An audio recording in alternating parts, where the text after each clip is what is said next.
MashaAllah, may Allah subhanahu wa ta'ala put khair and barakah in this project belonging to Bhai Nawaz Khan.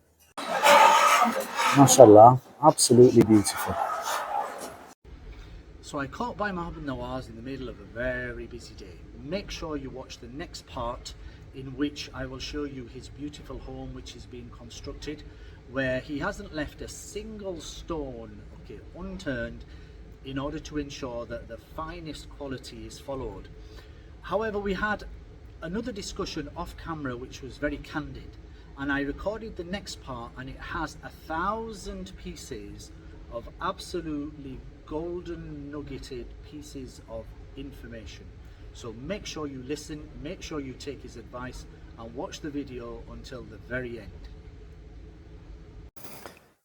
So sometimes words have to be very, very candid. Yes.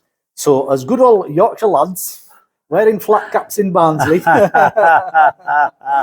our parents gave their lives, to the United Kingdom. Yes. Wrongly or rightly, people sit on different sides of the fence.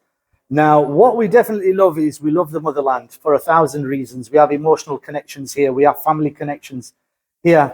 Bhai Nawaz very openly, just shared, the land, the family, the history.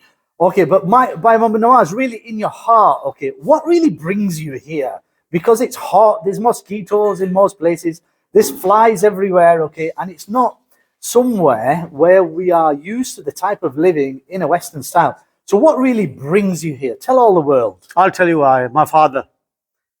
I was grown up in England with my father as being my role model. MashaAllah. And what I am today, I can honestly and truly say, touching my heart, is that I am what I am because of my father and my mother. MashaAllah. Everything I am today is because of them two people. My mother is still alive. She's in her 90s, but alhamdulillah, the dua that she gives, I know Allah immediately showers his blessings on me. And my father spent all his life in England, 60 odd years working night and day and everything. But always he sat, and whenever he got this opportunity to sit with us, or I sat with him, he always talked about Pakistan, about his Quran. Tell people of the sacrifices that my father, your father, and the elders would have gone through when they left these lands, and tell people a little bit about the work that they did, the factories that they worked in, the mills that they worked in, and those hardships that they went through, so our lives are a little bit more easier today. Well, everybody knows this. We don't really need to say it, but we will say it, Javed. History is written in so many ways. People know this, but we know what we tend to do, especially in England. We try to brush that under the carpet and say, forget them, let's talk about nowadays problems. But what we are today, me and you, what we are today is because of these people. Absolutely. And no matter what anybody says to me, he can say, I've got a business, I've done this, I've done that. We have done nothing. We are only there because our fathers did the initial sacrifices. And you know what? We can't even touch their feet, right, to acknowledge what they've done. Meaning that we're nowhere near what they've sacrificed they've done. Look, I remember my dad used to work in a foundry, 300, 400 degrees cast irons and, molds and steel and all that. And from that, he used to come home, whether he got showered or not, I don't know, probably 1 hour, 2 hour break, straight into taxi. Wow. Right? He did taxi. He did 2 jobs. He did 3 jobs. And you know what? He was the only son. Wow. He was the only son. He only had 3 sisters, no brother, nothing. And all he did it for, because when he went to England from this country, his mother sold the last piece of land that they had to send him to England. Wow. And he became Qarzar in debt when he got to England. Wow. And they used to mock my mother and my grandmother. From which stories, mock my grandmother and my father to say, you've sold everything, tusi on Qarzar ho gaya, you lot are finished. That used to kill him because he was a proud son of a proud father. My granddad, Daim Khan, Allah bless him, was somebody else here. You know what I mean? So my dad promised my grandmother, who was a very powerful woman, said, listen, no matter what, baby, main to da zamina kin ki desha, inshallah. And you know what? He didn't school. He didn't know nothing. Oh, anone, main jat anpada. All he could do was spell his name, D-M-O-H-D. That's all he ever knew about English. That's the uneducated Haji Dost Muhammad that today owns all of this land here. We have 5 brothers, And I can honestly say to you, as ek malla zameen bhi to nikhe rakne. Mom Nawaz, this is the fruits of the elders' labour, right? Yes, it is. Tell yes. people about it. Well, look, this land, as we see it, might be to outside people means nothing. It's just, but I know how hard it's been for my father to get these little pieces and join it and then put it together, because he didn't buy it all in one go. It took him a lifetime to put this 60 odd canal zameen together, right? This now is worth a fortune, right? We cannot, as a family, whole family, England and Pakistan together, could not even probably buy a quarter of what he's bought himself. So this one man bought this. This is 50 years of effort. Yes. Mashallah. And this is worth more than everything that we earn in England. So we are more, my father is richer here than he is in England. SubhanAllah. And you know what? You know, when you weigh up this to say, look, we do business, we do everything, what, to earn money, to earn, you know, a living or whatever. And I look at this and I thought, how did he do this on his own? How did he plan this? Who did he have to beg and borrow and do? Alhamdulillah, alhamdulillah.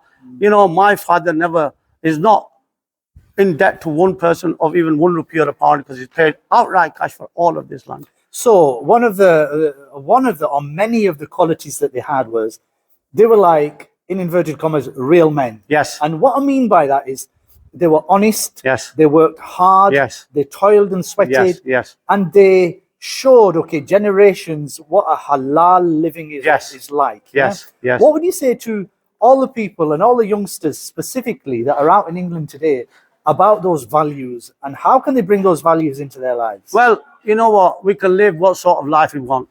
We can be Mr. 10 Man, we can be Paul and John and whatever we want to be, right? We can have the cars and we can have all of that. We've had that life. But you know what it is? Reality is one thing. Where my father is there, yeah, we have also got to go there. That's the end result. Everything else finishes. You become a name. But the thing is, what's remembered is what kind of person you are and what kind of person you were. If you're honest and if you're trustworthy and you do everything right and earn halal living, Allah will give you respect in the whilst you're alive in the dunya, and definitely after you pass away, because people will talk about you in a good way. But you live a rubbish life, go do drugs and do fraud and do what you want, do all of that to have this luxury life, this fake life. And you know what will happen? You will never have sukoon. Never have sukoon in your life. Secondly, you know what, when you pass away, which you will, right, you know, all your family will be toiled with it to say, yeah, drugs, people talk about this.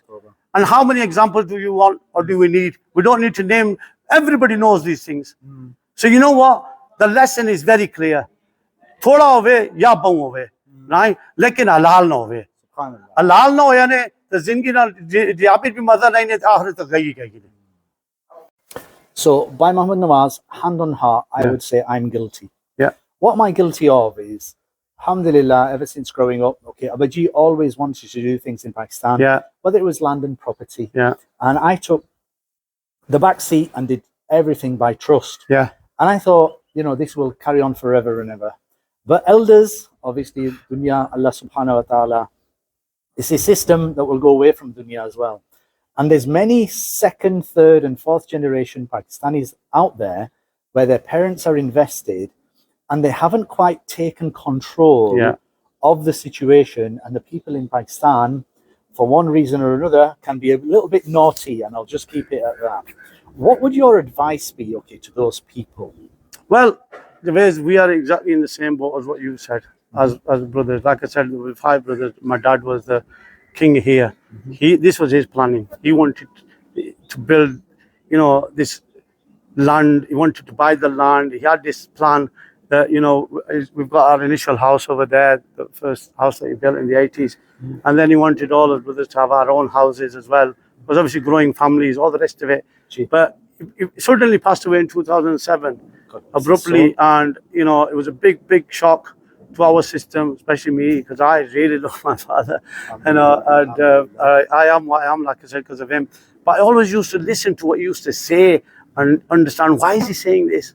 But we just said yes to him. He went along. He didn't ask us, I want to do this. He just told us.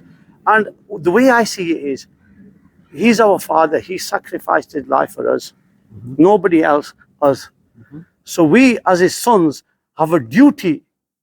It's our farz ji to fulfill or try to fulfill his dreams and look after what is built, not destroy it, not sell it, not gamble it. Because at the end of the day, if we don't look after this, then what was his 60 years of sacrifice for? He might as well have not done it. So today we are here, we are looking after this. You know, I'm proud to stand here and say this is my father's, not mine. It's not Nawaz Khan's, it's Haji Dost Muhammad. Because if he hadn't bought this land, I would not be standing here today. I probably wouldn't even come to Pakistan. You understand? So we can, like I said, we can talk 10 men and we can talk bubbles and all the rest of it. But reality is, the truth is, go give the sacrifice and the credit to the people who have done this for us. Yes, if you built it yourself, fine. But we haven't. So we have to understand this. And the advice you said was this, that come to your homeland, come to your country, have a look at what your parents have built or bought, whatever. And you know what? Look after it. take care of it. Take care of it. If it's not in your name, if it's in your parents' name, it's in your father's name, and they've gone from dunya, come and take it into your control. It's for you. It's for you. Look after it. It's your further to do that. Yes, it's hard to understand the system, but you know what? We were the same. We didn't have a clue. You know what I mean? And when we came here, right, we found out we had contacts. People went. We did all that. You know, for the Namajarna, Naitipana, all that rubbish. We've done it all. Now, alhamdulillah, I know this system inside out because I've spent time here. I've integrated into these people, into this system. So now I know, just like I know in England what to do, I can do it here as well. So alhamdulillah, that's the advice I will give, because at the end of the day, what will happen is this. If you don't come, your relatives, your neighbors, whoever it is, will know you lot are not coming. They will do qabza on your zamina, they'll take it over. And you know what, by the time you get to it, it's all gone then. So you can hear Azan in the background as well. Zor, now. Okay, the I can't even say onomatopoeic, onomatopoeia. The sound of the Azan, Mashallah, the most beautiful call in the world. So it's time for Zuhur. Yes. So Bhai Nawaz has spent a lot of valuable time with us. We're going to carry on with these discussions as well. We've got a little bit more work to do. So keep watching this space. And if you like what you're seeing, you love what you're seeing, you're liking what you're listening to as well, please subscribe to the channel, because these are, as it says on Bhai Nawaz's hat, world-class discussions for overseas Pakistanis. Wherever you're watching, okay, have a wonderful day, and Assalamu alaikum. Wa alaikum assalam.